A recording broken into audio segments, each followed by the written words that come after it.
we must have done something right because you came back. That's great. Who's here for the first time today? Well, that's great. We're delighted to welcome all of you as well. So thank you so much for being here for our National Defense Briefing Series. My name is Scott Murray, and I'm most honored to be back to serve as your host and Master of Ceremonies again. And for those of you who have attended previous programs, we, as I said, welcome you all back. And for those of you who might be new to our program, well, I really think you have a real treat in store for yourselves, because it really was very, very successful above and beyond last year. And I still, even to this day, have not stopped hearing folks say to me, "Are you going to do that national defense thing again, Scott? That was so cool. I was there last year. I was so impressed with that." So was I, believe me. Season one indeed was a great success, and we're absolutely thrilled to be back with Season 2. And so we hope that you'll find it most entertaining and informative, as Season 1 fortunately turned out to be as well. You're going to hear more about today's program and Season 2 in just a couple of minutes, but first of all, to start our program, we are going to start with the Pledge of Allegiance to the flag and the Texas Pledge as well. That's going to be led by Bob Epstein. And then we're going to have our invocation to be delivered by Alan Clark. So, ladies and gentlemen, I'm going to ask that you please stand right now and join me in the pledges, and then remain standing for our invocation. Pledge allegiance to the flag of the United States of America and to the republic for which it stands, one nation, under God, indivisible, with liberty and justice for all. Honor the Texas flag.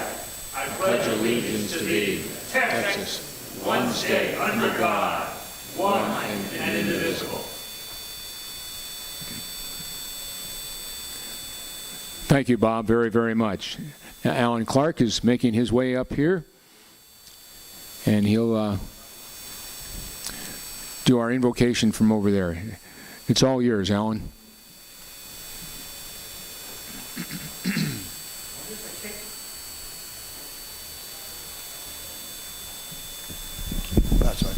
Here you go. Just a sec. Let me give you this one. On this occasion of our gathering of patriots who love our America and are generous to support the myriad of worthy organizations represented tonight, we ask our Lord's blessings on our homeland, our community, our military, and their families. We thank you for the sacrifices of blood, sweat, and tears that have built and preserved our freedoms. Bless our provision, those who serve us, and those who prepared for our assembly. In the name of the God of Abraham, Isaac, and Jacob. Amen. Amen. Good. Thank you very much. Ladies and gentlemen, please be seated.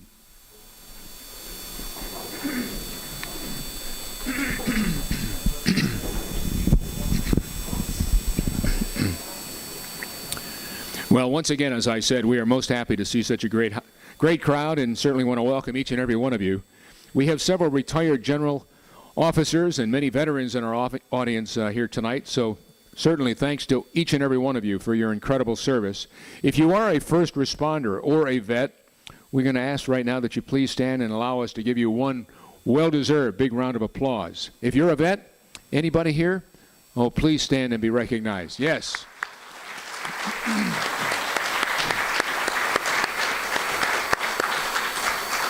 Thank you again so much for your incredible service. We also have with us some elected officials. I'd like to have them stand as well if you're an elected official. I know that General Al Zapanta from Irving is oh, there he is over there. I saw him earlier. Gentlemen, I don't have your name. Your name, sir? Okay, and you, sir? Okay, good. Thank you. Are there any other elected officials that were too shy to stand? All right. Okay. All right. Well, we're delighted to have you all here. All right. Well, I was really excited to hear that we were going to have another 50-50 raffle, because we did one of those last year, and somebody walked off with a lot of money last year. I think they we raised I think it was $150,000 just from the people that were here, and they went home with $75,000. Is this working? I just wanted to see if the microphone's working all right. Okay, as long as you're all still paying attention. But we did not have any raffle tickets till about 10 minutes ago. And they had not been delivered, and they were supposed to have been delivered earlier today. But we did get our raffle tickets. So we didn't get a chance to sell them prior to our sit-down and dinner here. But we do have. Chuck, is somebody going to go around and sell during the meal? Someone up there. Very good. Great. What's your name, sir? Lewis is the man. So be generous when Lewis shows up at your table. They're $5 each, or 5 for $20. And as I said at the end of the program, it's a 50-50 split. So if everybody's generous, you could go home with a lot of cash in your pocket. If you don't buy your tickets or wish to buy a more representative, something else from the Association of the Army, we'll have a big roll of them, and we're going to be circulating all kinds of good stuff during the course of the meal. Also, we have a couple of other auction items that we're going to be giving you a chance to be a part of a little later on, and I'll share that all with you during the course of the evening. Now, as most of you know, ladies and gentlemen, certainly by now, this series of programs is a joint effort by the Dallas chapters of the Military Order of the World Wars, the Navy League, the Jewish War Veterans, the Air and Space Forces Association, and the Audie Murphy chapter of the Association of the U.S. Army, to present a series of programs on issues that we all, as Americans, are certainly most interested in. And while these organizations have different programs and certainly different objectives, at the macro level, we all support the same things, and that's making America stronger and certainly supporting our servicemen and women, veterans, youth, and all of our first responders. This series actually has two objectives. The first is to conduct interactive discussions about key national defense issues led by substantive, tough word sometimes, substantive subject matter experts. The comments we've gotten from previous events really indicates the discussions and the speakers were certainly right on target day in and day out, and the questions were received were just outstanding from our wonderful audiences of the past. So they were thoughtful, they were insightful, and so we congratulate all of you for being here today, and certainly hope that you have some wonderful questions as well. Well, our other purpose is to conduct a long-range capital campaign to support the charitable and veterans work of our partner organizations. And you can see their logos on the slide behind me. You see them up here on the stage? There they are. And we certainly thank all of those generous people, because in general they have all teamed together and become part of our special team. At our last event, you heard from our presenting sponsor, the Credit Union of Texas, and you heard Ms. Lynn Audi talk about the great programs that they sponsor. So we certainly recognize the Credit Union of Texas. If anybody is present, anybody here? Don't be bashful. Put your hand in the, okay? All right. But someone will, I know we're going to hear a little about that shortly. But also, trying to find this. Here it is. Did y'all see one of these on your table? There should be like 8 of these at each table. It's a little flashlight. It's a gift from the Credit Union of Texas. Really cool. The batteries and everything are in there. It's a nice little flashlight. So make sure that you all take one of those when you leave here tonight. Thank you so much. Well, today we are most pleased to have Rover Petroleum join the Credit Union of Texas as a Nimitz sponsor. Unfortunately, the CEO of Rover Petroleum could not be with us tonight, but this gentleman to my right, who I think you all well know, Bob Epstein, he's going to say a few words on behalf of Rover. So, Bob, here. You don't need the mic. That's true. I know. I've heard you before. Rover Petroleum, please stand up. Thank you. Rover Petroleum was founded by a very good friend of mine, Captain Vinny Mahavin. Thank you very much. He served, West Point graduate, served the U.S. Army, saw combat, retired, came back, and joined the reserves. So, briefly, Rover Petroleum, which is a very substantial sponsor of this event, is an upstream oil and gas company headquartered in Dallas. They continue to grow legacy production in Texas, Mississippi, and New Mexico. They're drilling horizontally in West Texas. The management team remains flexible to acquire new assets. Rover Petroleum continues, this is most important, because of Vinny and the great employees. One of their major objectives is to support patriot education, to support active reserve and military, support law enforcement and veterans through both active activity and charitable pursuits. So we want to thank you again, Rover Petroleum. Thanks again. Thank you, Bob, very, very much. And Rover Petroleum, we thank you as well. Thanks so much for being here. All right, now I'm going to turn it over to our discussion moderator this evening, Chuck. If you'd like to make your way, ladies and gentlemen, please welcome our good friend, Chuck Daniels.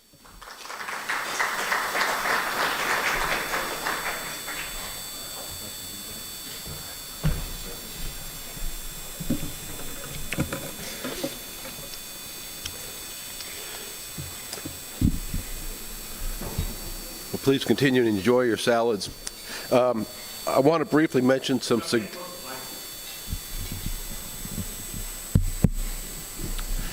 Okay, this thing. There we go. I don't want to eat this thing, so. Want to briefly mention some significant events that have occurred with the National Defense Briefing Series. First, we incorporated the National Defense Briefing Series as a Texas nonprofit corporation, so your contributions may be tax deductible. Always nice. Second, we now have our own website, and you can see examples of some of the pages here. And you can go there and you can find out about our programs, see the pictures and the videos from past presentations, and most important, register for future events online. And as you can see, it's NDBS Inc. NDBS Incorporated. Should be pretty easy to remember that. And we've placed it at the bottom of several of the slides that you'll see this evening. Finally, as you can see, we've switched to a dinner meeting in lieu of the previous appetizers. We felt it was better value for the money and easier to administer. We hope you like it, and we ask that if you would please give us feedback regarding the meal and the service. And thank you to Heritage Ranch for making the conversion very easy for us.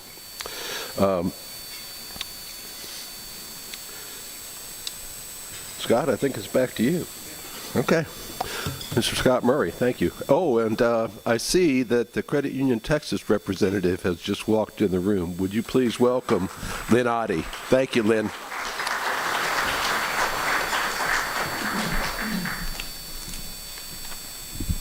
All right, Chuck, thanks so much. And I see some of you have begun your salad. That's exactly what we need you to do. So go ahead. They're going to be giving us a cue in the back there to wrap it up so they can bring out your meals as well.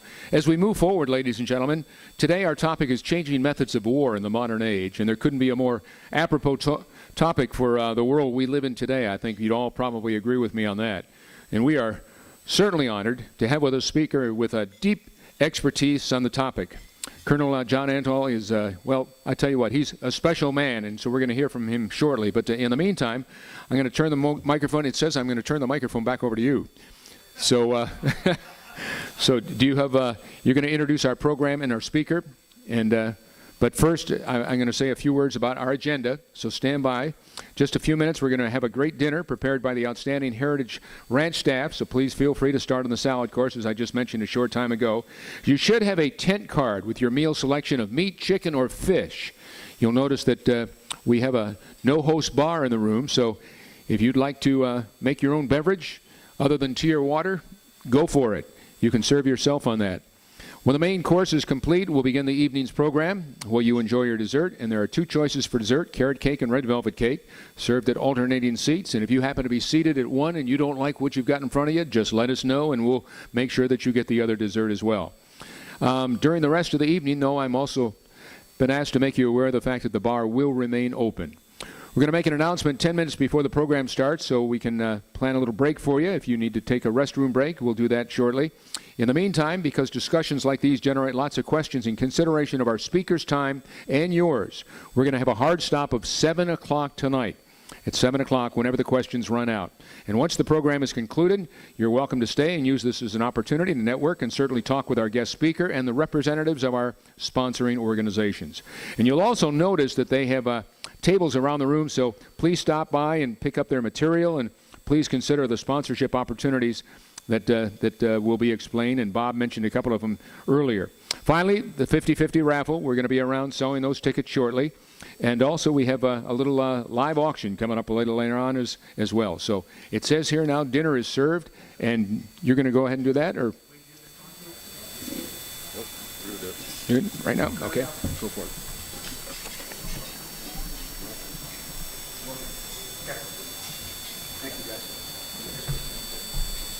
Before we start the program, I would like you all to stand if you all think the World War II generation produced great military leaders and business captains of industry who led America to victory in the last war. If you do believe that, please stand up with me. Thank you. This evening, we're giving you all, Alan Clark, especially you, the opportunity to recruit the next generation of military and business leaders to provide the national security and homeland security we need to protect the United States in the future. Let me talk briefly about what your sponsorship monies, if you're thinking about it, go towards. Number one, Navy Sea Cadets. They're boys and girls aged 10 through 12, 10th grade, 10 years old to 12th grade, who train under the supervision of active duty Reserve and Navy personnel, and they get trained in active military training such as close order drill, military base.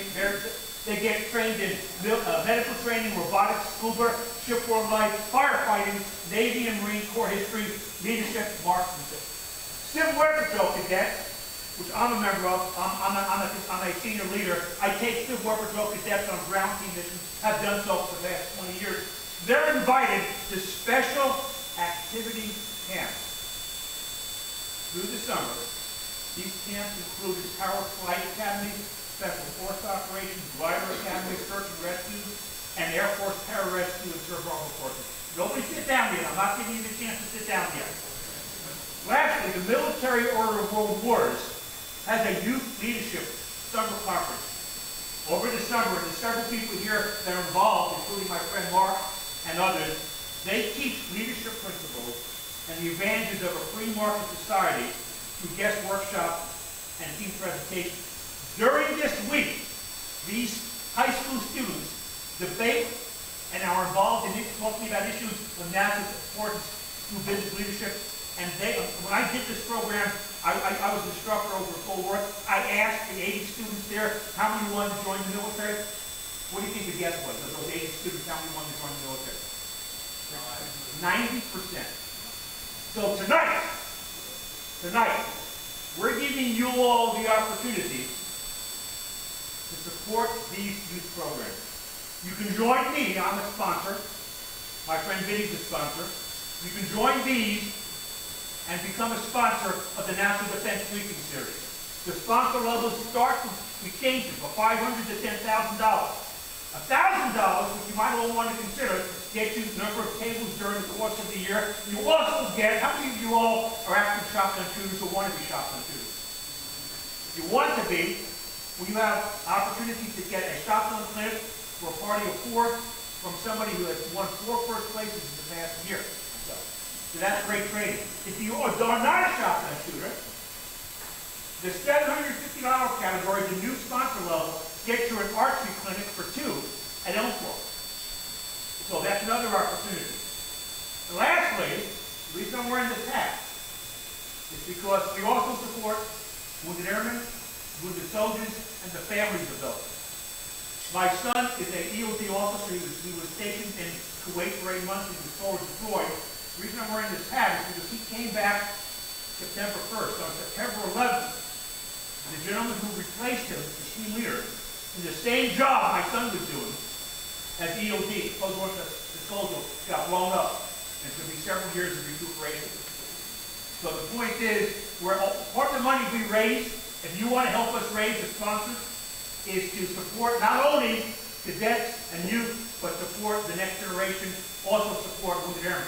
So you have, all of you have a flyer in front of you. So you all will consider checking off the box on one of those flyers or mailing it back in the envelope. I'll be in the back of the room. You can put the card, the flyer in my hat. Those of you who want to think about that, great. Those of you who want to think about it and defer that break. We do have armed security at each door. You're not allowed to get out unless you make a contribution to charity. We want to thank you. Think about supporting us. Have a good evening. Thanks again.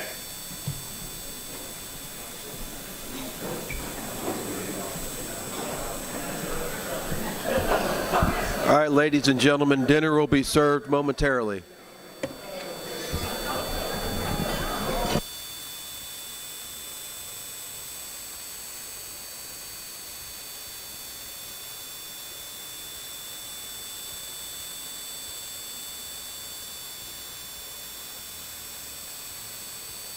And be part of their events.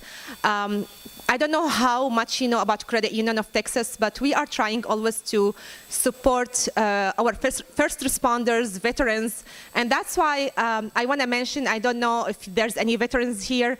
I am planning next month on Veterans Day, I know not the same day, the day before, I think the 10th and the 9th, we're going to make a recognition for our veterans in 3 of our locations, Plano, Las Colinas, and Richardson. So there is several times we sent already invite to, I know the director of North Texas Veterans Center, I think, and other people, they sent invite already with links that you can register. We're going to recognize in each location 2 veterans and give them awards. The mayor of each city will be there to recognize them and thank them for their service as well. So please, if there's any veterans here, just join us those days. You can, again, you can see if you need any information, just I can give you my email address and my contact information, so we can I can tell you what to do. One more thing regarding the Bob, he was talking about sponsorship here and the youth program that he's working on. We would love always to support our youth with money, and I can offer something else. I am working on financial literacy with the all youth and adults as well. So if you would like to do some financial education for them, I would love to offer that as well. And I would love to do it as lunch and learn. So I can bring our food truck that day to offer lunch to everyone and do financial education for them. Thank you again. And by the way, don't forget there's a little tiny gift on the table. That's from Credit Union. Please feel free to take it with you. Thank you.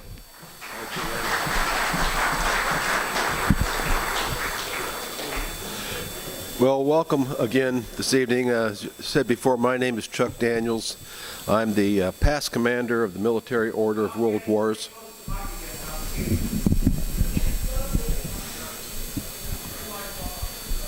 Is that better? Can you hear me in back now? Because I'm practically eating this thing. So, okay. It's going to be my honor in a few minutes to introduce our guest speaker and to moderate the discussion when the Q&A period comes up. But before I get to today's program, I want to give you some information about tapping into the second season.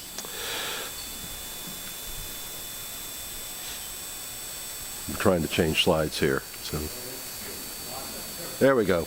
All right. So, coming up on December 11th, our presentation will be titled Space, a Warfighting Domain. Our speaker is retired General Kevin Chilton, and he had an incredible career as a pilot, as a test pilot, an astronaut, and commander of the U.S. Strategic Command. He's a leading advocate for space and is one of the smartest and most articulate guys that we know of. So the registration is active and online at the NBS Inc. website for this presentation on December 11th. I encourage you to go sign up. General Chilton said that man has not found a domain that he didn't want to fight in. And if you think about that, it's certainly true. And it's not only apropos for the space presentation that you'll see in December, but it's also apropos for our presentation today. The next program comes up pretty quickly on January 29th with a panel discussion on air and naval power in the 21st century. And this time we have a distinguished panel. There'll be 2 speakers. We've invited Admiral Jim Fogo, the Dean of the Center for Maritime Strategy, which is an affiliate of the Navy League, which is one of the sponsors of NDBS. And formerly, he was the commander of the United States Naval Forces for all of Africa and Europe. Our other panelists will be Ms. Heather Penny. She's a senior resident fellow at the Mitchell Institute for Aerospace Studies, which is an affiliate of the Air and Space Force Association. She's not only one of the leading air power authorities, but she's well known for a mission that she flew on 9/11 as an F-16 pilot as part of the District of Columbia National Guard. I won't divulge more of that story. You can go online and read about it, or you can wait till Heather tells you about it on December 11th. On April 2nd, we will probably have one of our most distinguished speakers, the 31st Chief of Naval Operations. That's, for those of you who don't know it, that's the highest position in the Navy. And so his topic will be announced later, so please check the website for updates. And finally, we will wrap up Season 2 with the second annual presentation of our Sam Johnson Defender of Freedom Award. And I'm honored tonight to have Sam's daughter at my table. Beverly, would you please stand? Would you welcome her? So she didn't know I was going to do that, so anyway. The Q&A. You know, every military organization has its rules of engagements, or ROE, and I'll quickly cover what the ROE for this evening is going to be. For this presentation, our speaker will take questions after the end of his presentation, so please hold your questions until then.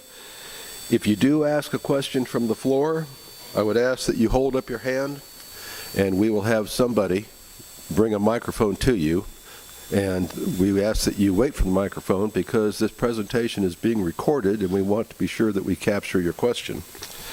All right. You can submit your questions one of three ways.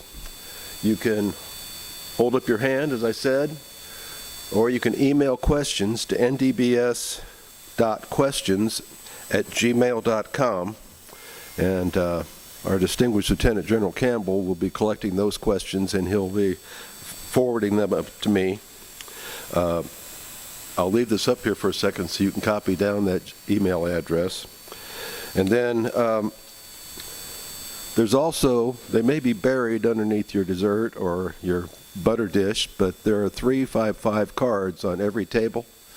And if you would like, you can write your question down, hold it up so we can see it, and we will come gather it from you and bring the question to the speaker. If you ask a question from the floor, I would request that you make it a question and not a speech. So please. We will have a hard stop at 7 p.m. And I expect that will probably be at least 20 or 30 minutes of Q&A time after John is finished. So, and that brings us to the second rule of engagement. You guys are an inventive audience. I've always been impressed by the questions that you ask. There may be questions that you ask that our speaker is unable or not willing to answer. Okay? He's shaking his head no. But we've had that happen before, and that's okay if that occurs. The last rule, we have a non-attribution policy here, which means that we ask that you not attribute things directly to the speaker. That allows our speakers to be candid and open and discuss things with us that we probably will not see on the evening news. So we are recording this.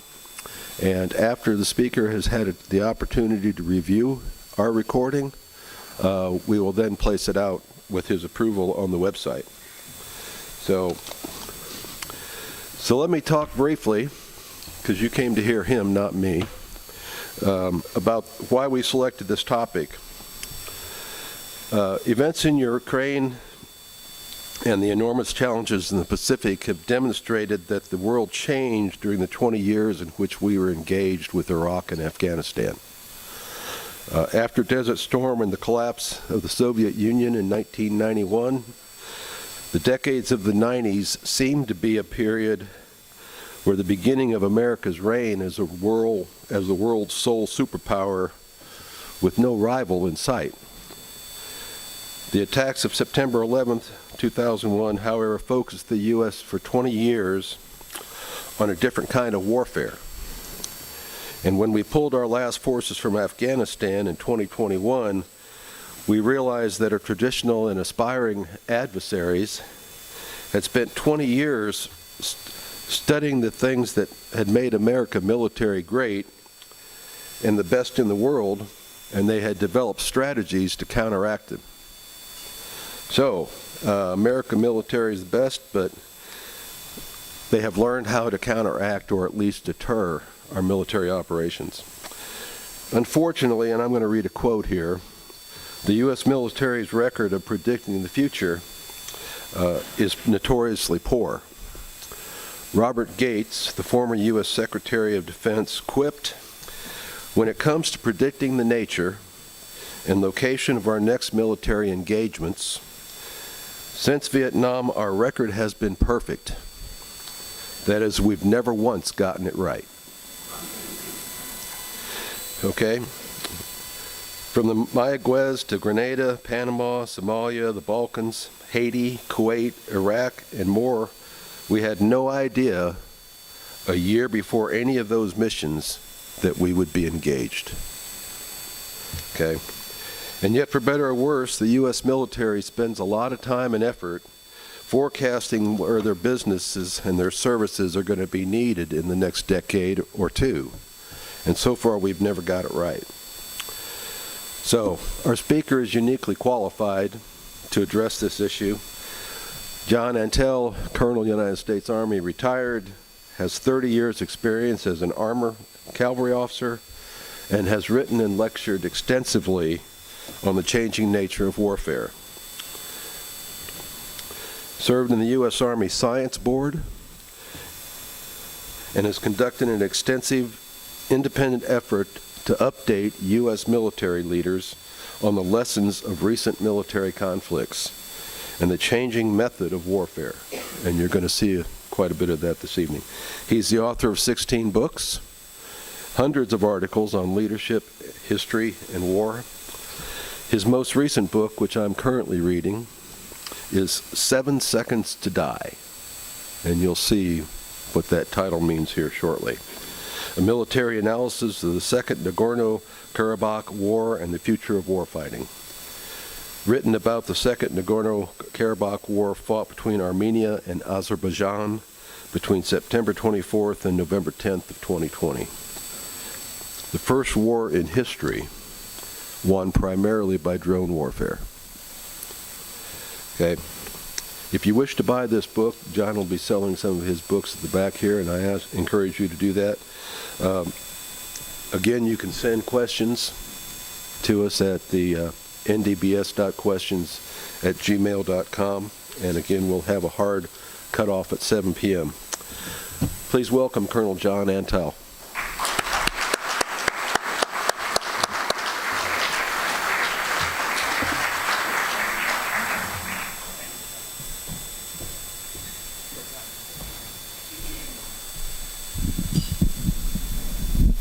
Hua. Okay, I'm going to be talking and walking. So hopefully I will keep you entertained and engaged. But what's most important today is the message that we're going to talk about involves all of you. An evil man once said that you may not be interested in war, but war is interested in you. And therefore, understanding what's happening in the world and how this warfare is changing is crucial to understanding what's happening to you and to your community and our nation. So, the war is changing. We must adapt to the changing methods of warfare. First of all, no affiliation. I don't work for anybody. I am not working for the U.S. government. I'm not working for any of the defense contractors. I do this because I care about my country, my military, our servicemen, and what I want us to win the next fight. Now, this is my 133rd presentation for free, pro bono, that I do this because I talk to small groups, special forces teams in Fort Bragg and over in Europe. I do Zoom conversations and MS Teams conversations which are 90 minutes long or sometimes 2 hours. I've talked with the Chief of Staff of the Army for an hour and a half, one-on-one, the Senate Armed Services Committee. All of this, I do this because I care about my country and I care about our Army and I care about our military. And I want us to win, and we're not ready. We have a dangerous capabilities gap in so many areas, and we need to pay attention. We need to wake up. So, hold on, if you would mind. Back up, please. So my purpose is to raise your awareness of the changing methods of warfare and inspire our military and their military leaders to act in time. Now, the first time I gave this presentation to all the assembled Army officers, general officers, at the Senior Leader Review, which was in December of last year, apparently many of the things I talked about they hadn't heard before. Now, these guys are smart guys and they're all busy. They're doing a lot of things, but we have to pay attention to what's going on. And we have to be reading, and we have to be thinking, and we have to be wargaming. Next slide, please. Hit it.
Next slide. Now, what you just saw was combat footage from the Second Nagorno-Karabakh War, a war you never heard of. It happened in September 2020, and it went from September 27th, 2020 until November 10th, 2020. And it was the first war in history that was primarily won by robotic systems. And very few people paid attention to it.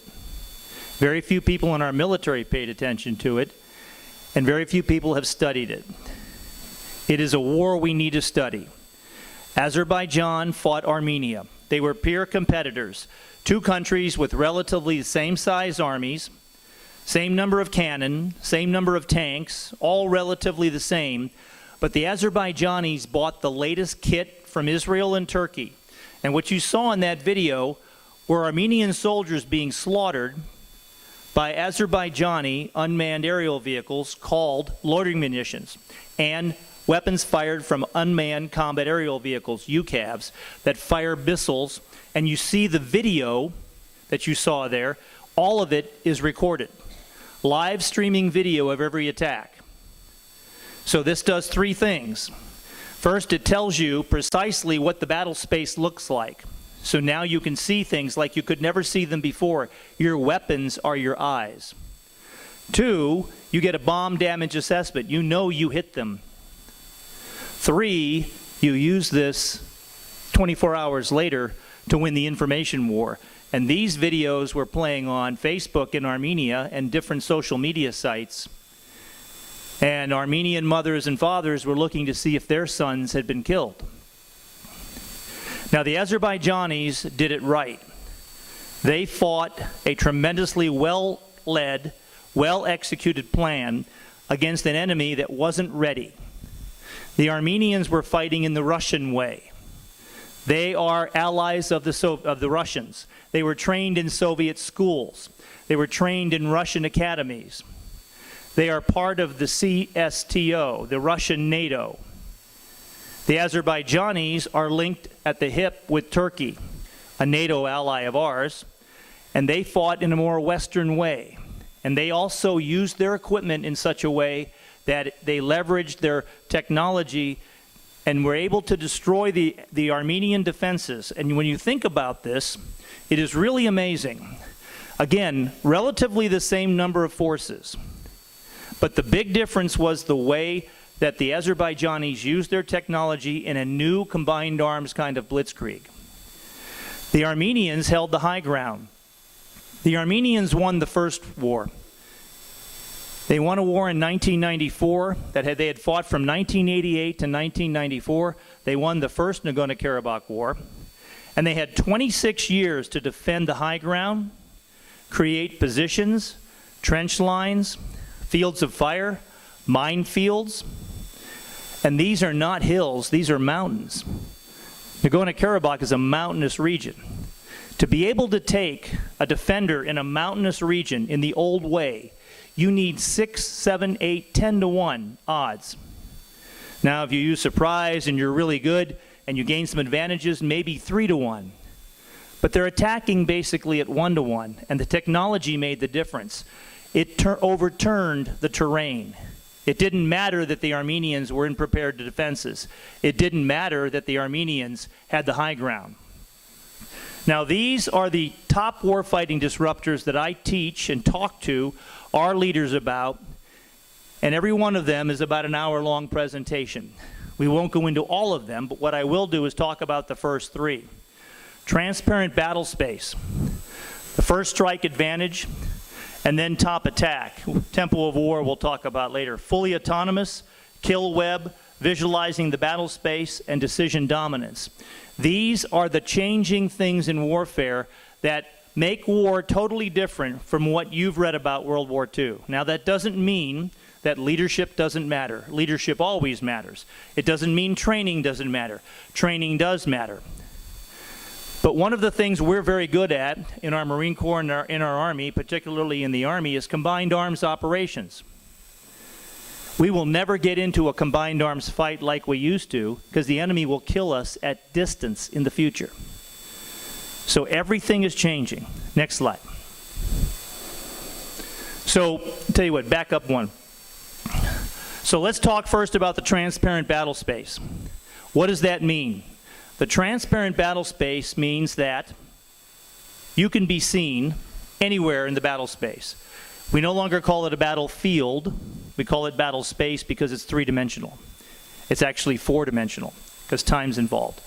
All of that, you can be seen by satellites, you can be seen by aircraft, you can be seen by unmanned aerial systems. You can be seen in so many different ways now that there is no sanctuary on the battlefield. No sanctuary at all in the entire battle space. You cannot hide. For instance, in Ukraine, over 70 Russian command posts have been destroyed, hit by long-range precision fires, found by sensors, and destroyed by long-range precision fires since the start of the war. That's battalion, brigade, corps, army headquarters destroyed. If we had lost that many headquarters in our Army and our Marine Corps in a 7 or 8 month period, with all the losses involved with dead colonels, dead generals, over 14 Russian generals killed so far. If we had lost all of that leadership, who would be leading our forces? This is a challenge the Russians have today. And they don't have an NCO corps, non-commissioned officer corps. They lead with their officers. And their officers are dying because they're being found. So the battle space is transparent. The enemy can see us, the Chinese can see us as we move out of Fort Hood. They can watch us as we get onto ships. They can easily follow a ship. A ship has a wake, and a satellite sees it and knows exactly where everything is. Our submarines are even having trouble hiding. They have to go to extraordinary measures. But if you're on the surface of the sea or the surface of the ground, or if you're in the air, you can be seen. And the only thing that'll keep you alive is your ability to mask. In other words, your ability to deceive the enemy sensor network and disrupt the enemy targeting system. So sensors are proliferating the battle space. Soon, we will have sensors that will be microchip-like, that we will just shoot out of artillery shells, and they will fall like snowflakes everywhere. And all of those will talk to everyone. They'll all be networked, and you'll know where everything is most of the time. Now, that doesn't mean that in warfare, deception isn't important. It's vital. And that doesn't mean that you can't find ways to mask your forces. The Ukrainians, for instance, have done a very good job of masking their main attack, which was in the northern area this last couple of weeks ago in late August, early September, and hinting that they were going to go to the south. So they were very good at their OPSEC, their operational security, and very good at masking. And masking is the full spectrum, multi-domain effort. That means land, air, space, sea, cyber, multi-domain effort to deceive enemy sensors and disrupt enemy targeting. Our challenge is that the term masking does not exist in the military lexicon. In the U.S. military, the term masking doesn't mean anything to an officer, to a leader. We're trying to change that. There's an old quote. Some of you have heard this. Amateurs study tactics. Professionals study logistics. But in the 21st century, masters of the art of war, they understand tactics, they understand logistics, and they understand masking. Because if you can be seen, you will be killed. You have to find a way to deceive their sensors, and you have to find a way to disrupt their targeting. You saw the video. The Armenians could not deceive the Azerbaijani sensors. They were hunted day and night. Those loitering munitions will fly overhead for 6 to 12 hours looking for targets according to their targeting parameters. Most of this is fully autonomous, so you don't have to even have an operator doing anything. Once the operator gets a signal from the loitering munition that they in fact have seen the target that they've been told to destroy, a tank, an artillery gun, they then get a message, and that operator pushes a button, and then the loitering munition, which is flying way overhead, comes down at terminal velocity and strikes top down. And you saw target after target with their infantry. I have watched hundreds of these videos from Azerbaijan, studying them. Everything I do is open source intelligence, studying these videos. And every time you can see their air defense systems, their artillery systems, all destroyed by these robotic systems that Azerbaijan had. And their counter to this was they couldn't shoot them down. They were too slow and too small to see. So their air defense systems, which were maximized for aircraft, high-speed aircraft and missiles, they couldn't see these small unmanned combat aerial vehicles and these loitering munitions. Warfare is changing dramatically. We're not keeping pace with it. How many of you know how many loitering munitions we have right now in U.S. Army and U.S. Marine units organic to those units? How many would say we have 100 units that have them in there? Raise your hand. How many would say we have 10? Okay, if you said 0, you'd be right. Azerbaijan has a greater capability and demonstrated it than we have in this particular area. Now, we have other things, and everyone says, but we have a great Air Force. And we do. And we have a great Navy. And we do. But if we fight a peer competitor, they may be pretty busy fighting the enemy's Navy and the enemy's Air Force. And right now, when you look at what's happening in Ukraine, you'll see that the Air Forces have not played a very important role. Now, there's a lot of reasons for that. One of them is the sophistication of air defense systems today. The air defense systems are pretty good. Russian air defense systems are pretty good. Ukrainian aircraft have been shot down again and again. Now, we would say those are old systems. They didn't apply to the right tactics. All of that could be true. The bottom line is we must learn from the wars that are happening right now. And the war that happened in 2020 against Armenia and Azerbaijan and the war going on in Ukraine give us some lessons that cause us to pause, and we should be thinking about them. Now, the next thing, first strike advantage. Think about the situation the United States will be in. We have forces in Romania right now. We have forces in Latvia, Lithuania, and Estonia. We have forces in Poland. We're not going to attack Russia. We're not going to have a first strike against Russia. I can't imagine that. We're not going to have a first strike against China. I can't imagine that. And I've talked with many leaders. Now, you might say we should do something, this or that, but quite frankly, our policy is we're not going to be striking these guys first. However, our forces, our conventional land, sea, and air forces will be in places where the enemy will be able to strike them first. Now, you know that what happened in Ukraine on the 24th of February of this year, when Russia attacked, they had a first strike, a surprise first strike. Now, that surprise first strike wasn't as powerful as it could have been. You see, the Ukrainians are their cousins. They really didn't want to kill all of them back then.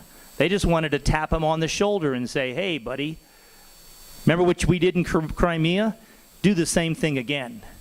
We want you just to put your hands up and let us take over because we're all brothers in this. We're all Russians, right? Well, they misjudged the Ukrainians tremendously. And because of what they did, the whole beginning of their war was flawed. Their first strike was not as powerful, and they hit 2,111 Ukrainian sites in the first 2 weeks of the war, destroying almost all of those sites. Command posts, artillery systems, air defense systems. And the priority for attack for the Azerbaijanis against Armenia was similar to what the Russians did against Ukraine. First, you take out air defense, then you take out electronic warfare, then you take out command and control, then you take out artillery, then you take out tanks, then you take out armored vehicles of all kind, then you take out wheeled vehicles of all kinds, and then you hunt troops. In the video that I showed you, the Azerbaijanis, by the middle of October, were hunting troops. They had already destroyed the Armenian air defense in the first 2 days of the war.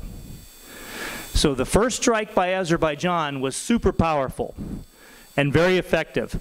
The first strike by Russia was not.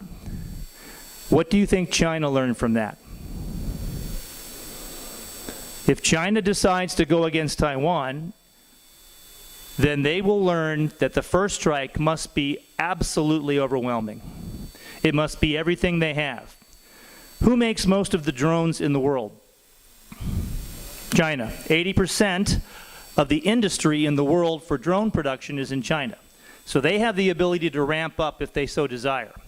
Now, we don't want to talk about an enemy that's 10 feet tall. We thought the Russians were really good, and look how incompetent they've turned to be in many of the actions that they've demonstrated. The Chinese army hasn't fought anybody lately. The last time they did was 1979 against the Vietnamese. And that didn't turn out too well for them. They declared it a victory, but it was a bloody nose. So the Chinese haven't fought a war in a while, so we don't know how well they'll fight. And, as you know, we've pledged to defend Taiwan. Right? Maybe. Kind of. Did we? I'm not really sure. But the neat thing about that is neither are they. And so, therefore, they have to count on us. They have to count as if we will defend Taiwan, because if they don't, they're stupid, right? Now, in World War II, the Japanese wanted the oil to make their army and their navy continue to run, and they needed it for the industry in Japan. So they needed the oil fields in Indonesia and other places that were held by British, Dutch, and French. Well, there was this one navy that was in their way, and some army forces, pesky army guys out there in the Philippines, and that was the U.S. So the Japanese, in order to do what they wanted to do, had to move us out of the way because we were in their way. They couldn't take that oil. They couldn't have those resources with the American fleet out there possibly attacking. So they had to attack first, and therefore Pearl Harbor. So let me give you a counterfactual history example and show you how the changing methods of war are so dramatic. And I'll give this to you in a way that is a World War II metaphor. Imagine right now, in fact, take out those 3x5 cards that you have on your desk or your device or whatever, and think about your answer to this question. This is interactive.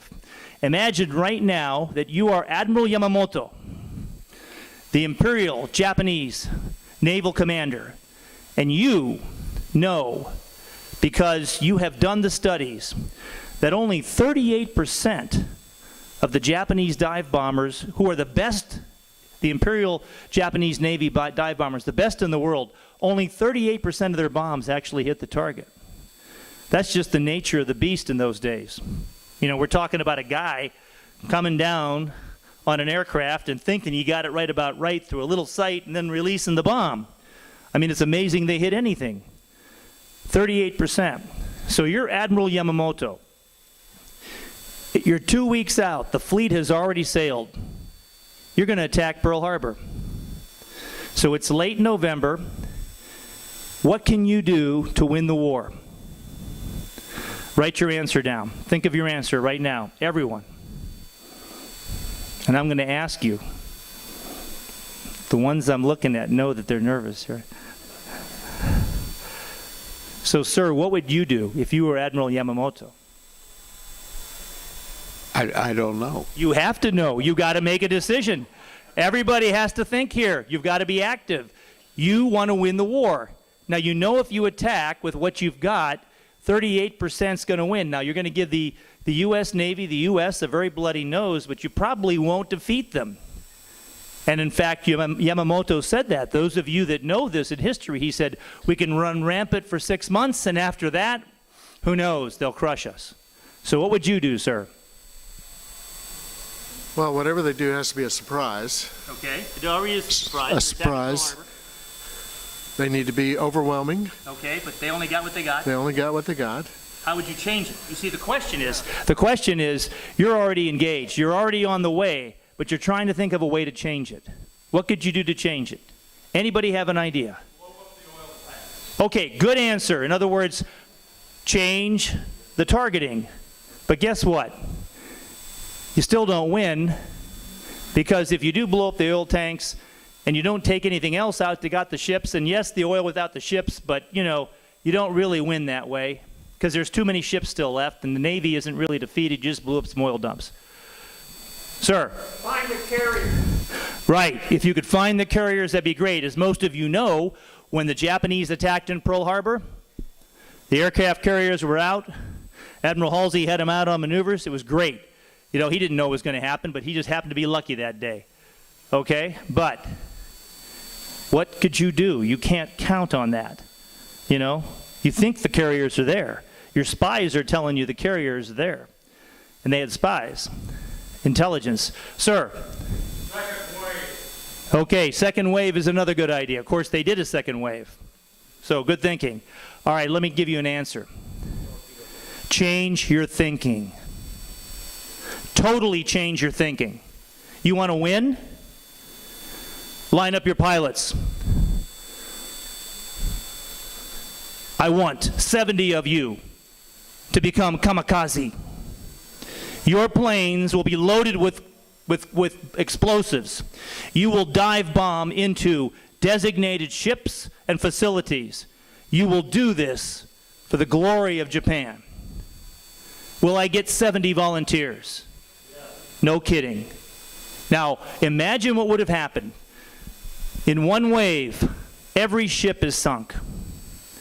In one wave, the oil facilities are destroyed. In one wave, the dry docks are destroyed. All it took was a complete change of thinking, hard-nosed, unbelievably cruel thinking. Robots have no heart. This is what we have. This is what we face. We have not changed our thinking. We could end up with a real problem. Now, right now in Ukraine, you do not see the Russians using their unmanned aerial systems very smartly. And in fact, we're not using them very smartly either. We're using them individually, piecemeal, like we did tanks in World War I. A little over here, a little over there. What do you mean they're not getting anywhere? And then you have guys like JFC Fuller, a British general, who said, why don't we put them all together and like really punch through? Yeah, and then you got the World War I ending, and you have World War II coming, and you got German generals like Heinz Guderian who say, we have to strike like a fist, not splatter with your fingers. And let's put them all together and let's figure out how to do this. And so the French, they fought, spread their tanks out all over. And there were many other reasons that they lost in 1940 if you follow the World War II example. But our problem now is that we have technology that has no heart, and this technology will be used by our enemies against us, and they're beginning to learn how to mass it. And once they start massing it in a combined arms way, they'll make the breakthroughs that they need, a new kind of combined arms. And the same thing happens at sea. Imagine different ways to attack ships. Imagine how many systems do you have that can shoot those things down? We have huge capability gaps right now in our military with counter UAS systems, counter unmanned aerial system platforms. So we don't have ways to shoot these things down automatically because they move at machine speeds and think at machine speeds, and our gunners don't. So we have to have systems that shoot them down at machine speeds. The Navy has a Phalanx system. The Army has a Patriot anti-aircraft missile system, a rocket battery system. We have a thing called a CRAM, which takes a whole bunch of ammunition, more ammunition than you can imagine, and we used to put them over the forward operating bases in Iraq and Afghanistan, and they would actually shoot down mortar shells. That's how good they were. But they take so much ammunition, you can only use them in fixed locations. So right now, we have a problem. Our military is expeditionary. We have to go from near to far. We have to get there, and as we get there, we come in piecemeal. Right now, we have small forces in Europe. We used to have 8 divisions in Europe. Now we don't even have a full division in Europe. We have brigades, we have a couple battalions here and there. We have a lot of advisors. All of that's important, and our allies need to step up. But one of our challenges is that if we're going to fight a peer competitor, we have a couple of choices. We can fight in the old way and take tremendous casualties, or we can change our thinking, rapidly change our tactics, techniques, and procedures, and start getting new equipment. Now, masking is crucial. We cannot hide from the enemy's sensors. There are 5 things that we need to hide from. 1, we need to hide in the optical spectrum. The optical spectrum means we have to have camouflage. We have to be good at camouflage. And all of my Marine and Army friends here know that we are the best at camouflage in the world, aren't we? We're horrible. Heck, we're the guys in World War II that had silver airplanes. Silver, think about it. Camouflage. So we have to have better leaders who get us to get into camouflage. And camouflage only takes 3 things: leadership, discipline, and kit. Our kit, our camouflage nets, all our camouflage stuff is old and doesn't work.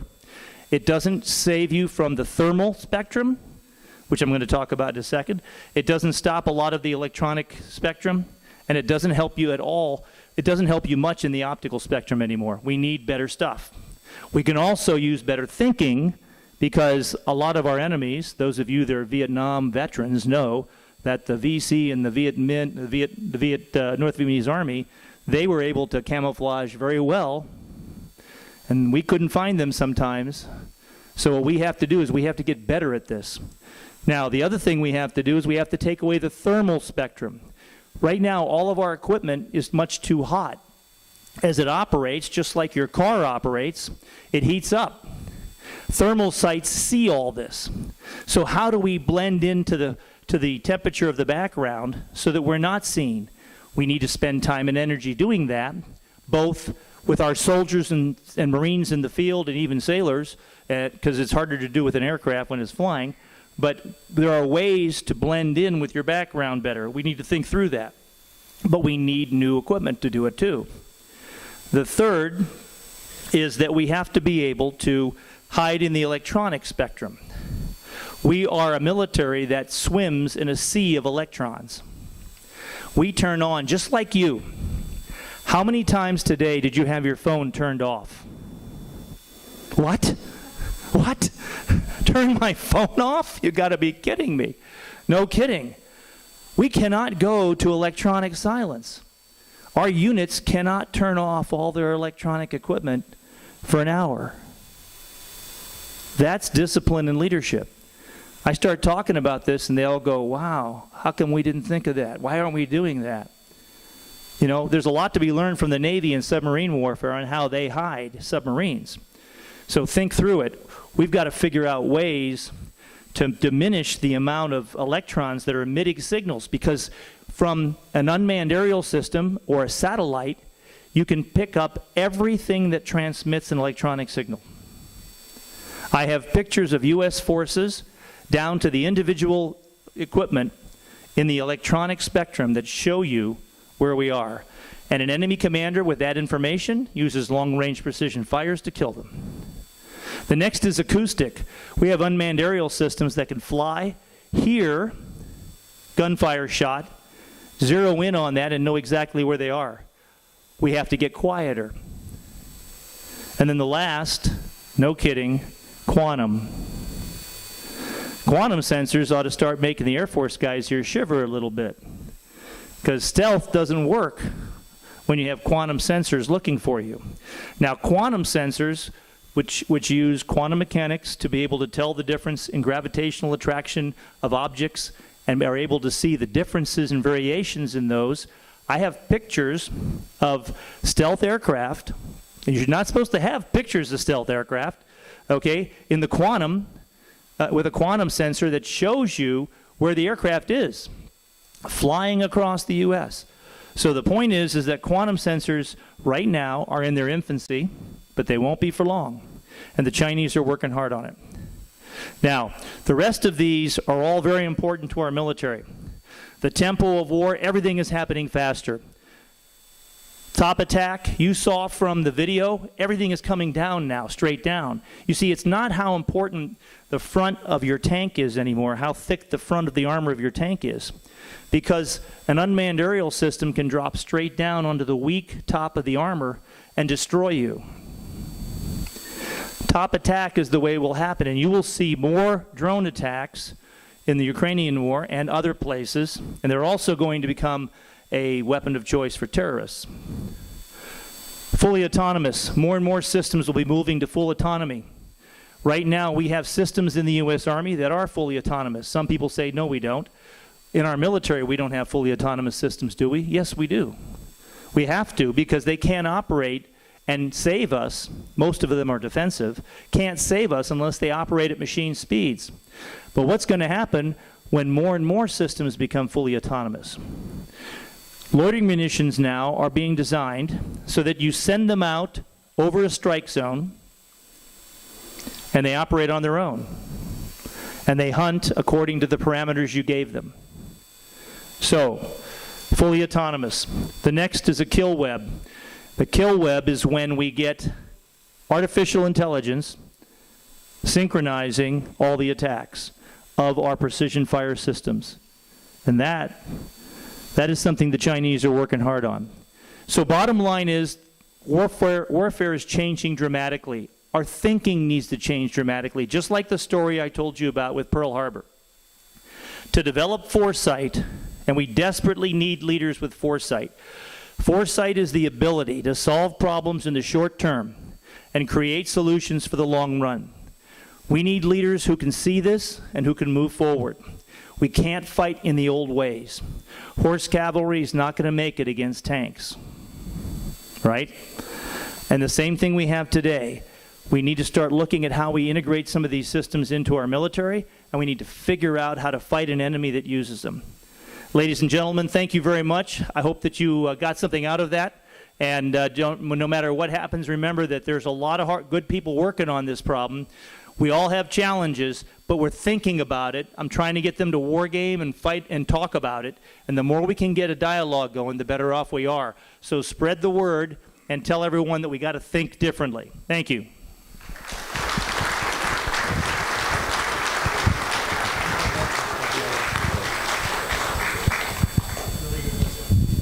Go ahead. So do we have any questions from the audience?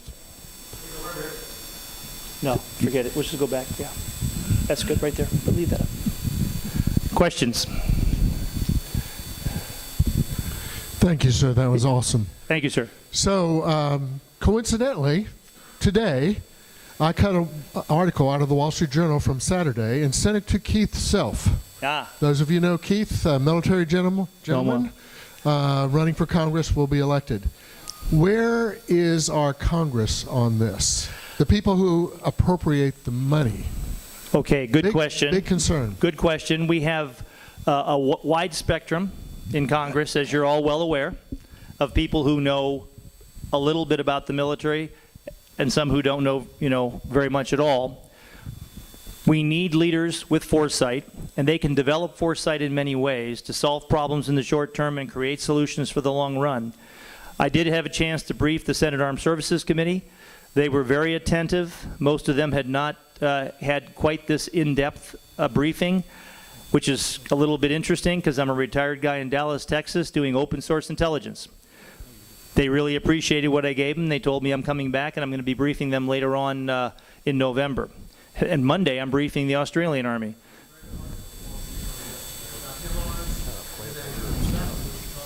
Right. Yeah, war has changed. We've got to get our thinking to change. So all of you know about changes. You've seen the changes in your life. You've seen how accelerated things happen. We started World War II off with biplanes, 2 wings, and we ended up with jets and an atomic bomb in 5 years. Think about that. So things are changing rapidly. What's happening is everything that's in your smartphone is being applied to warfare. So imagine your smartphone with wings and explosives, And then that's what, yeah, I don't mean to blow up your phone, but I'm just saying. So go ahead, next question. Thank you, sir. So in the Middle East, Iran has been practicing swarming Yes. our aircraft, our military, our Navy, and you could almost do that now with AI boats. Yes, swarming is a tactic. We've used swarming in our history before. You could say, for instance, Custer was swarmed, but the idea of using robotic systems working together in swarming teams is something we've been talking about, but we right now have no defense against them. Okay, no major defense. So for instance, when these loitering munitions are attacking you, I saw video after video of both Ukrainians and Russian Armenians trying to shoot them down in their respective wars. And you can't shoot them down with a rifle. You think you're a good shot, I know. You think with your shotgun, where are you, Bob? You think you can knock them out, but guess what? You can't. You just never hit the darn things. They're just too high in the air. And the problem is that if they start swarming at you and you have a drone gun that can knock one down, maybe, if you're lucky, and there's 10, now what are you going to do? So the challenge is to use mass systems, against the enemy's critical network systems, destroy them, leave the enemy vulnerable and incapable of responding, and then be able to use more and more of these. So we're going to see dramatic changes in warfare with the use of drones and swarms. But drones are not a silver bullet. There's ways to stop them, but right now we have a capabilities gap, so we have to catch up in many ways. Question over here, John. Yes, go ahead. Yeah, sorry, a little loud. I heard you say you were talking to the Chief of Staff. I'm assuming it's Jimmy McConville. Yes. What's his response to what you just showed us? Well, he was very appreciative of our discussion. We both learned in that discussion that there's a lot the U.S. Army is trying to do to move ahead and take care of these capabilities gaps. The challenge is time. Will we be able to fix things in time? For instance, if the Japanese had attacked with kamikazes, now they didn't have this idea in 1941, but they did it in 1944. And they almost knocked our fleet out in Okinawa because they had so many, effective kamikazes. Well, you can argue that, we took the greatest casualties in our Navy during that time, so it was pretty horrific. So the whole idea of kamikazes is interesting. Now imagine now that these kamikazes are all robotic and that you can have as many as you can produce. So they can do some amazing things if you have the thought process to use them right. So whether or not the enemy, our enemies, those people who are going to challenge us in battlefields across the world in the near future, are going to use these correctly or incorrectly, we will see. Right now in Ukraine, we haven't seen any ability to really use them, very effectively. But the U.S. Army has some capabilities gaps, and so does the Marine Corps, that we've got to fix, and the Navy as well. For instance, the Air Force is talking about, what the next manned fighter should be. And Top Gun is great, and manned fighters are wonderful, but robotic fighters might also be something we need to really look at and wonder if we have a future manned fighter. Of course, fighter pilots say we've got to do that. For instance, I'm a tank officer, cavalry. I commanded a cavalry regiment, Land Before Time. So imagine we have all these tanks, and I talk to tankers all the time, and I say, the next tank platoon is going to be one human tank and 5 or 6 robotic tanks. And they say, no way. And I say, way. Yeah, because if you think about it, it can be done. And it's a matter of commanding the robots, not controlling them. So you're not going to control them like individual movements. You're just going to give them orders by voice, or maybe by pushing on a screen and telling them where to go. But mostly it'll be like by voice. So a commander would merely say, go in column, go onto line, fire, shoot where I shoot. All these things are possible within our capabilities today, but we've got to change our thinking. Question over here, John. Yo. John, I'm sure Jim. you left the very fast for the last. Currently, we...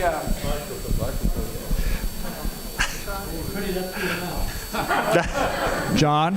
Jim. Is this better? Much better. Okay. Right now, we fight Russia's aggression with sanctions. Yes. And I'm sure you have a way that our sanctions stand a chance of deterring the enemy. What do you think of that, John? What do I think of sanctions? That's our game plan. Well, Sun Tzu, Chinese philosopher of war, said that you should win without fighting whenever you can. There's a long history of nations and empires fighting enemies with diplomacy, money, duplicity, spies. All those things are important. Right now, Russia hasn't collapsed yet. Maybe they will. If we win the war by sanctions, it'll be the first one in history. But that doesn't mean we shouldn't sanction them. We have a question over here, John.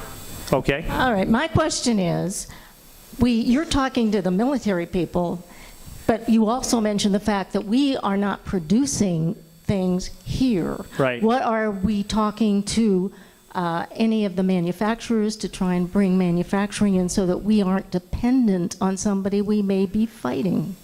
Right, very good question. The industrial base and what we produce makes us a resilient power or not.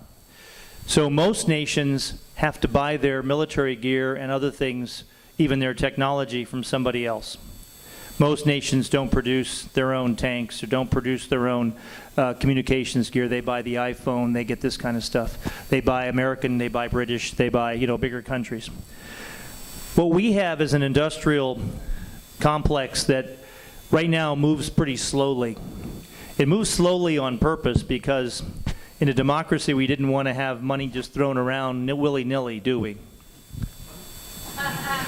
Well, what I meant to say was we don't want to have money. Anyway, what we've done is we've made the military purchasing process design from the I need this to what's the design to let's build it to let's fund it to let's deploy it. That takes 10 to 15 years for almost every system.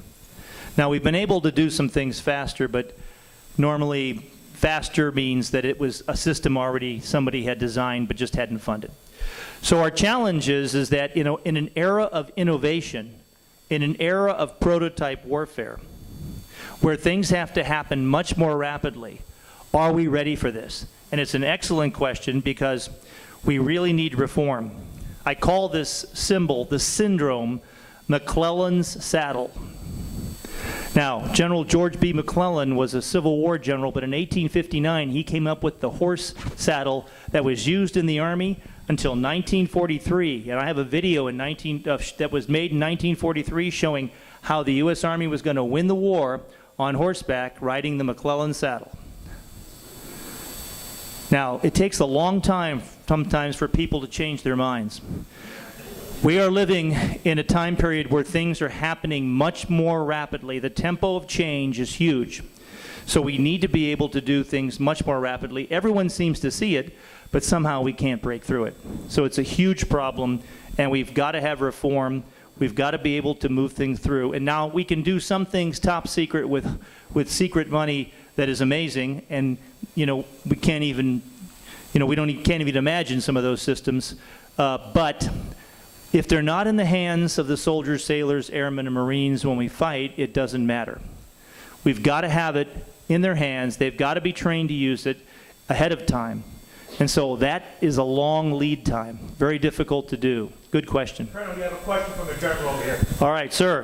Hey, John. Simple. Spectrum warfare. And that's what we're looking at. But beyond that, what you're laying in front of us, guys like us, we know how to fight a war that we fought. Right. Problem is, where's the leapfrog? And that's what I think you're really going towards. Exactly right, sir. Thank you. In fact, one of the things that those of you that served in the military will understand, this is kind of like the Blitzkrieg in 1940. It's the ability to use new systems and integrate them in ways that haven't been done before. And if we don't do it, we'll end up standing still while the enemy hits us 20, 30, 40 times.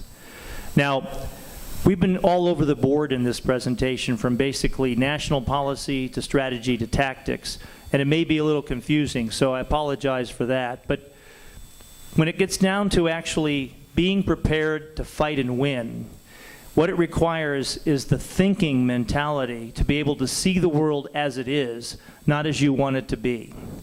Our challenge is that the way we used to fight was effective for that time. But now it needs to change just as much as World War I was different than World War II. And World War II was different than the war against the insurgents for the last 20 years and the next war. So we have to have people that think. And our leaders need to read. I consistently tell them they need to read to lead. Read to lead. Which brings me to a quote from my very, very favorite, most favorite author. And I think all of you will agree that, Samuel Clemens was one of these guys. Mark Twain, one of these guys who was just amazing. If you haven't read any of his stuff, you should. But one thing you should take to heart, because the quote that he gave on this particular night when he was giving a presentation stuck with me perfectly, and I'll never forget it. He said, "You do not honor an author by reading his book. You honor him by buying his book." Now, I have 3 books. 3 books that I want to talk to you about. Leadership Rising. This is a book you want to give your kids, your grandkids, and everybody else, and any leader you know, because this doesn't tell you how to lead. This questions you so you learn how to lead. You learn who you are in this book. If you think you know yourself, you ought to do this book. Not read it, do it. Because in this book, you're going to find out who you really are.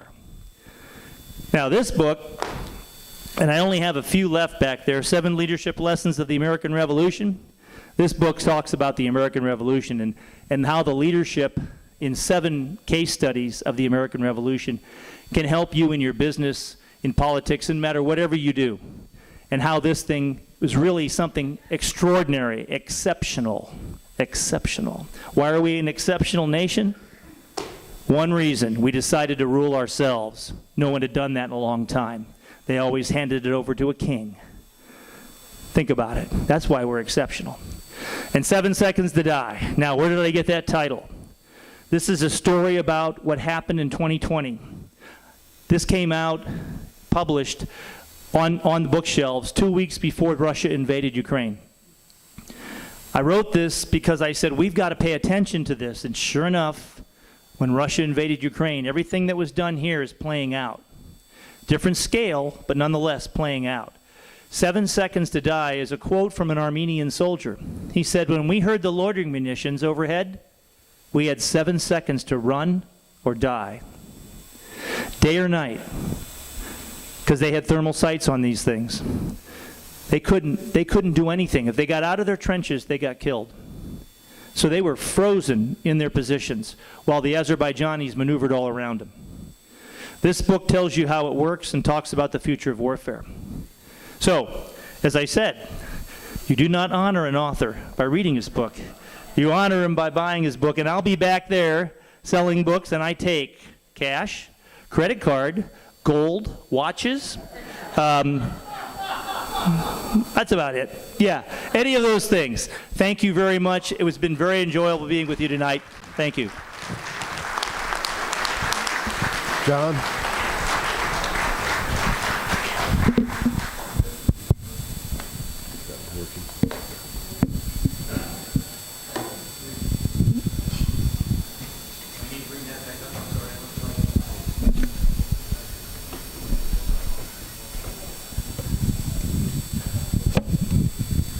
So I'm going to hold this rather than try to eat it. So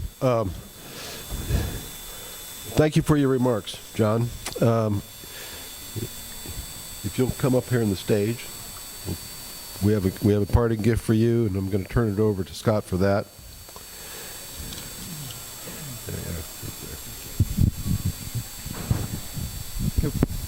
Thanks, Chuck.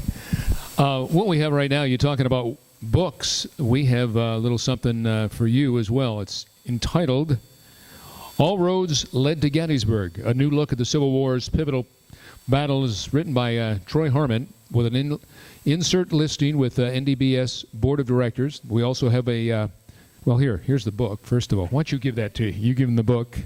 I'll get over here. We also have...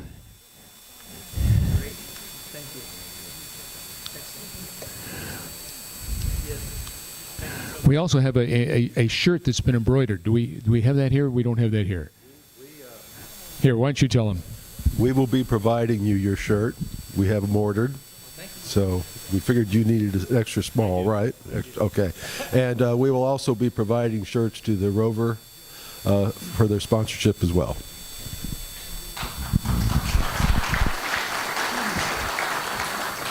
Once again, thank you very much. Outstanding. One final time for the Colonel. Let's put our hands together. What do you say? Okay. Now, Chuck and I get up here. We're going to do this as quickly and efficiently as we can, but obviously as profitably as we can, because we have a quick little auction of sorts. We have, here, do you want to take it over here? You want to hold on? Okay. This is really something. This is very special. This is a print, and I've got some information about it. It's a signed and numbered print by renowned Nebraska wildlife artist Neil Anderson. And this is the mallard drake, okay, the duck drake. Neil Anderson grew up in Lincoln, Nebraska, in the heart of the Central Plains. Drawn to the beauty of his outdoors and the unique personality of his native state, his hard work and dedication rewarded with the prestigious honor of winning the 1989-1990 Federal Duck Stamp Competition. He won numerous conservation stamp competitions, including 2 Nebraska First of States, as well as designing sponsor prints for Nebraska, Kansas, Missouri, and North Dakota Ducks Unlimited. So, this duck, he has signed this. Now, I think he passed away recently, did he not, in the last year or two? Somebody told me that. I thought maybe not. But I think he has. But he has signed this. This is numbered. This of 500. This is number 22 of 500.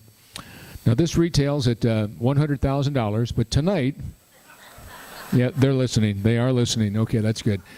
Does somebody want to give me an opening bid? You can go home with this. It's as I said, it's autographed, and it's absolutely gorgeous the way it's printed. And somebody want something for their family room, their game room, their whatever room?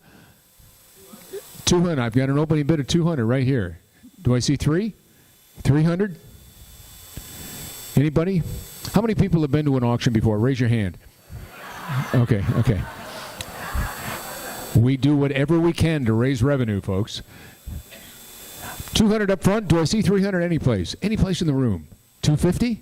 I'll take 2.5. 250. This is a one bid wonder, I think, right here, huh?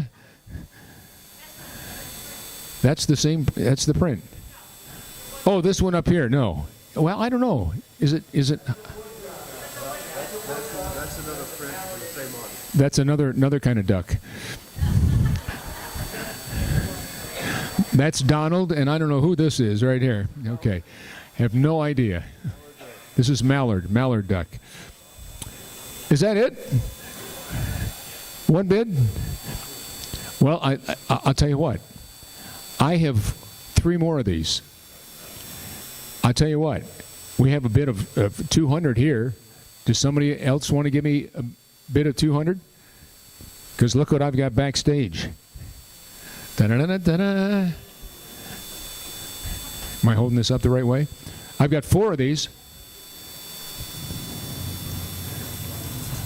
All right. Anybody? No? Well, I tell you what. Ladies and gentlemen, going, sold. $200. Okay.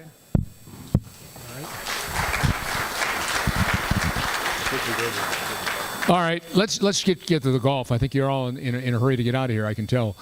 Round of golf right here at Heritage. This is for 4 people, so you're foursome. And what works? Anybody would like to have a round of golf here? 4 people. You all get to play together. You know what a foursome is, right? Anybody? How many people have played golf before? Raise your hand. Boy, this is a tough crowd. I feel like Rodney Dangerfield up here, for Pete's sake. Nobody wants a round of golf? How much? 50? 100, thank you. 200? What's it cost to play golf here? 200 plus, I thought, yeah. I've got 100 here. Do I see 150? 150 in the room. Heck, I'll bid 150. 200. 200. Anybody in the room? $200. 200. I think they're ready to go home. Going once? Going twice? Do I see 200? Any place in the room? Sold for 150. We'll see you at the next event. When is it coming up? December 11th, January 29th. I guess that's it. Oh, I forgot that we've got the. Yeah, I was having so much fun up here. You forgot about the. That's what they've been waiting for Pete's sake. How much do we have in there? How many did you sell? A lot? Didn't count it. Good luck. Do you have to be here to win? You got to be here to win. Drum roll. Drum roll.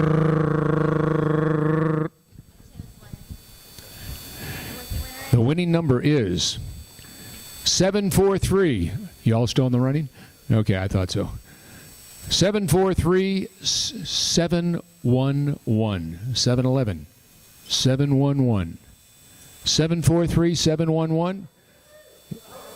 Have you got it? Are you serious? You can't. Are you serious? Well, isn't that no? Wait, come here. He wants to toss it back to the crowd. What a nice. Thank you. Thank you.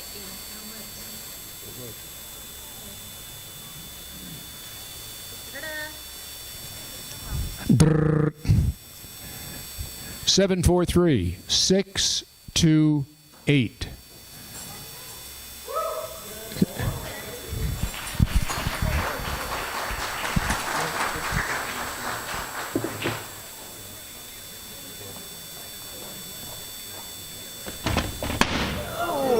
Anybody like to buy a broken? Unbelievable. Oh boy, having a good night tonight, huh? And when you leave here tonight, don't forget my name's Dale Hansen. Okay, yeah. All right. Boy, we're having a heck of a good time here, aren't we? I think is it December 11th is the next. December 11th, folks, right back in this very room. We hope you'll tell your friends and neighbors what a great time you had. Stay safe, and we'll see you on the 11th of December. Thanks, everybody.